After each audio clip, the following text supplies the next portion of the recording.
राजूर येथील सत्यनिकेतन संस्थेच्या गुरुवर्य रा व्ही पाटणकर सर्वोदय विद्यामंदिर माध्यमिक आणि उच्च माध्यमिक विद्यालयात वार्षिक स्नेहसंमेलन आणि पारितोषिक वितरण समारंभ संस्थेचे सचिव एल मोठे यांच्या अध्यक्षतेखाली दिमाखात संपन्न झाला।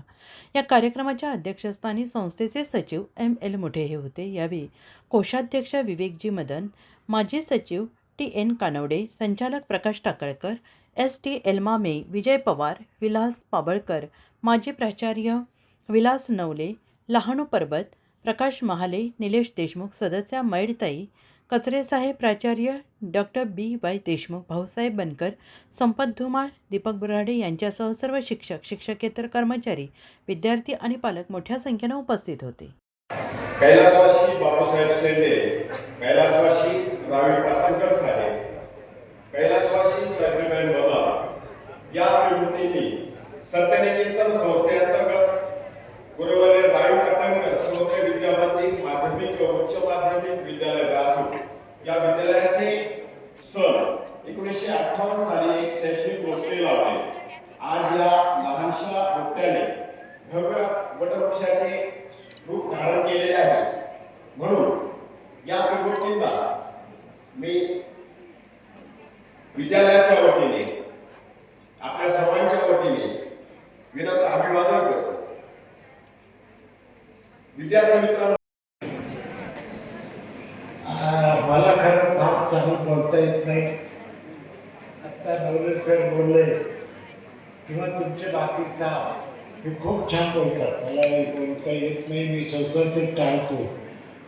परंतु आजचा दिवस हा माझ्या बालमित्र आणि मैत्रिणीने जे यश संपादन केलेलं आहे त्याच्या आनंदामुळे मी बोलतो।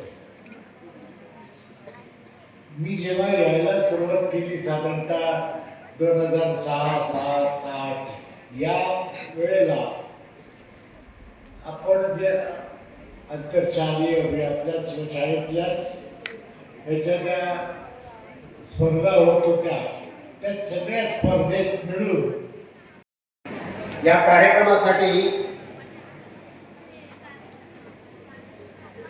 विद्यालयाने मला निमंत्रित केलं त्याबद्दल मी प्रथमतः विद्यालयाचे या ठिकाणी आभार मानतो। त्याचबरोबर या पारितोषिक वितरण समारंभाच्या निमित्तानं ज्यांना पारितोषिक मिळणार नाही असे जे विद्यार्थी आहेत त्यांना पहिल्यांदा शुभेच्छा देतो। जीवनामध्ये सुख असतं, सुखानंतर दुःख असतं, सुखदुःखाच्या धाग्याने हे आपलं जीवन घडत असतं आणि या सुखदुःखाच्या धाग्यातून शेवटी एक चांगलं वस्त्र निर्माण होतं आणि ते आपल्या अंगावर घातल्यानंतर आपण रूपवान दिसतो।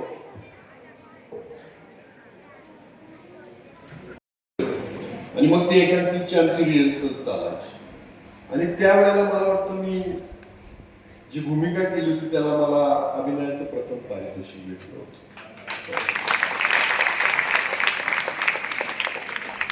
हा जीवनाचा रंगमंचच अवघड नाही पण मजेशीर आहे ना।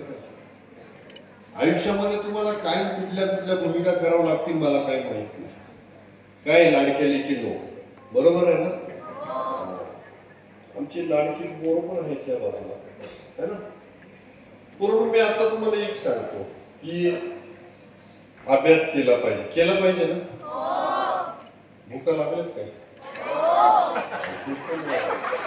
तसं वाटलं मला म्हणून म्हटलं आता काय, त्यामुळे मी जास्त काही बोलणार नाही तुमच्याशी, थोडंच बोलणार पण महत्वाचं असलेले सर्व मान्यवर, मदन सर, एल्मामे सर, कानोडे सर, परत आपले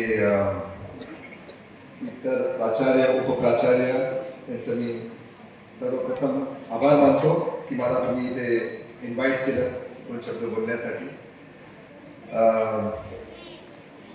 लहानपणी मी लहान असताना आणि सरांना किंवा व्यासपीठावर सगळे बसले त्यांना आठवत असेल की एक कार्यक्रम असायचा, आमची माती आमची माणसे.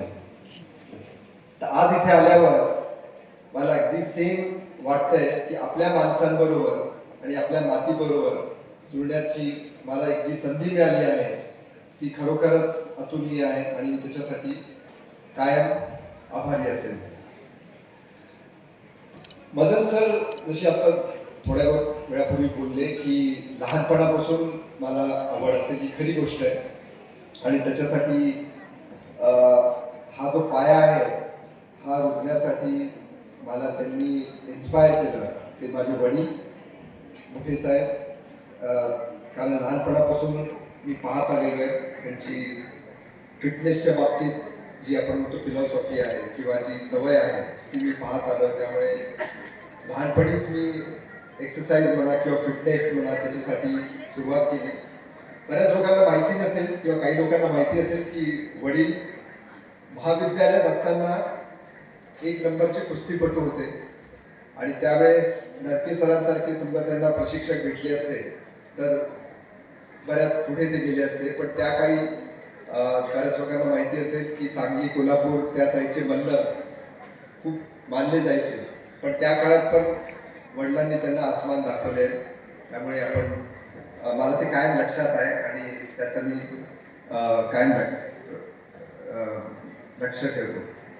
त्यामुळे दुसरी अजून एक गोष्ट, देशमुख साहेब इथे नाही आहेत पण देशमुख साहेब माझे मामा आहेत. लहानपणी जेव्हा मी त्यांच्याकडे उन्हाळ्याच्या सुट्टीत किंवा दिवाळीच्या सुट्टीत जायचो तेव्हा ते सकाळी उठून 4 ते 5 वाजता ते हमखास उठणार, शनिवार असो रविवार असो किंवा सोमवार, आणि सुट्टीमध्ये मला ते उठून ट्रेकिंगला म्हणा किंवा जवळ मुलुंडला संजय गांधी नॅशनल पार्क आहे तिथे घेऊन जायचे.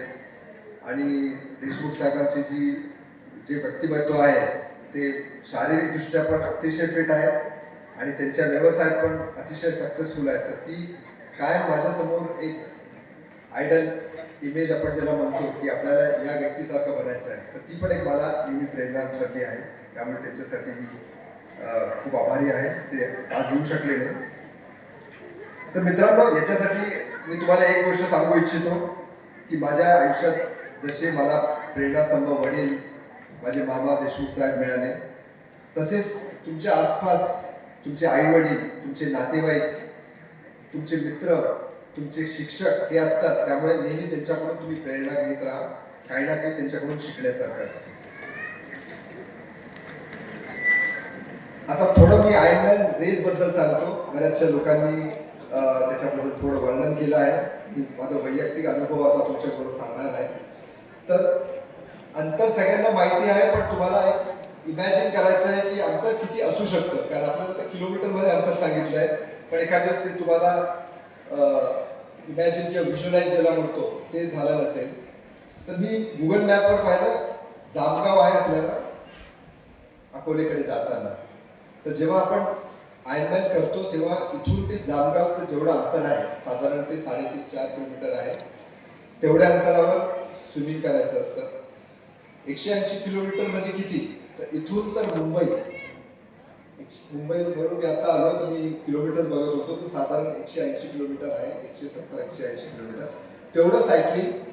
ते झाल्यानंतर इथून अकोले साधारण एक 20 किलोमीटर आहे, बरोबर.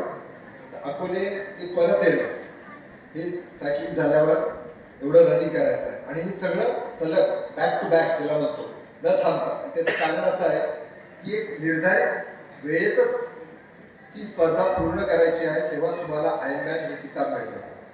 जवळजवळ 20 ते 25% लोक या निर्धारित वेळेत पूर्ण करू शकत नाही. किंवा स्पर्धा चालू असताना काही लोक खाली पडतात आणि दुर्दैवाने काही लोक मृत्युमुखी पण पडतात. हे पण ही सत्य परिस्थिती आहे. कारण रेस कठीण आहे.